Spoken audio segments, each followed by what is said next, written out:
During my interview a while back with a director of small-budget westerns, he explained to me that if you keep your costs down low enough and, better still, cast a recognizable character actor or country music star, not a superstar but someone recognizable, to promote in packaging and advertising, you could turn a profit just on DVD and Blu-ray sales.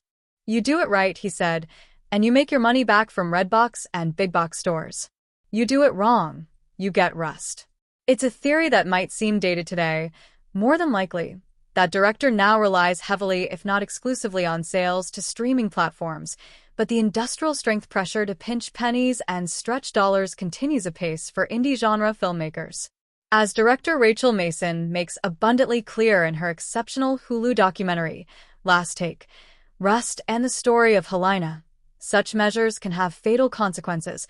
On October 21, 2021, Ukrainian-born cinematographer Halyna Hutchins, a vivacious woman viewed in the U.S. film industry as a rising talent, was killed on the New Mexico set of Rust, an indie western starring Alec Baldwin as Harlan Rust, an aging outlaw determined to protect his nephew after the boy is charged with murder after an accidental killing. In one of this tragic true-life drama's most bitter ironies, Baldwin accidentally killed Hutchins and seriously wounded director Joel Souza when he discharged a prop gun he thought was loaded with blanks, not live rounds. Souza and Hutchins would have been literally out of the line of fire had they been viewing the scene on monitors in the safety of a nearby video village. Trouble is, most of Hutchins' crew had walked off the set, citing well-founded concerns about safety.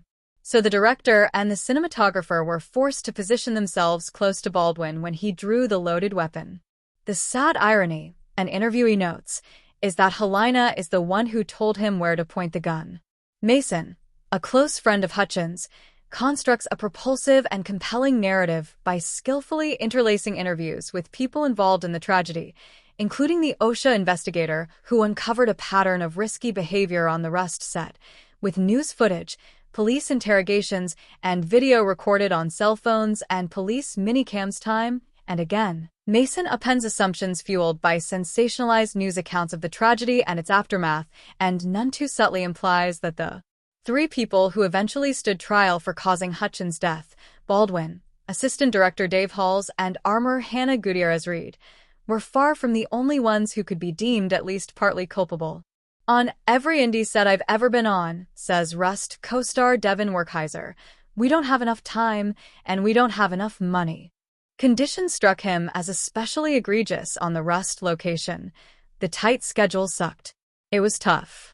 Even so, costume designer Therese Davis says, it was just fun. Right up until it wasn't. At the risk of sounding disrespectful to both the living and dead, I was struck by how much Mason's documentary appears designed like a first-rate episode of Law and Order, with more than a touch of Rashomon thrown in for good measure. As police investigate, the story unfolds and the questions arise. Who accidentally put the live round in Baldwin's gun? Or was it really an accident? And if it really wasn't a deliberate act, how could such gross negligence occur? Then I found out she was the armorer. Wow. Assistant director Hall says he took Gutierrez-Reed at her word when she claimed she'd ascertained Baldwin's gun was loaded with blanks, a decision he lived to regret after Hutchins died. Halls eventually was later charged with unsafe handling of a firearm and sentenced to 6 months probation in a plea deal.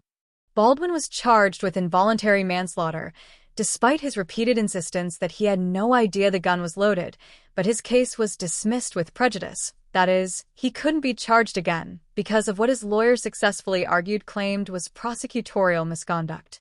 As for Gutierrez-Reed, she was convicted on the same charge and sentenced to 18 months in prison. The documentary pointedly notes the jury took only 3 hours to reach a verdict. The most damning evidence against her. Police found other live rounds near her work table on set.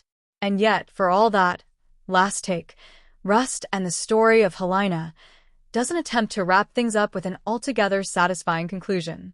To be sure, Rust eventually was completed at a Montana location, in part as a tribute to Hutchins, and screened last November at Poland's Kamerimage Film Festival. Audience reception reportedly was subdued. But we're left with a disconcerting end title card that strongly suggests the complete story still waits to be told.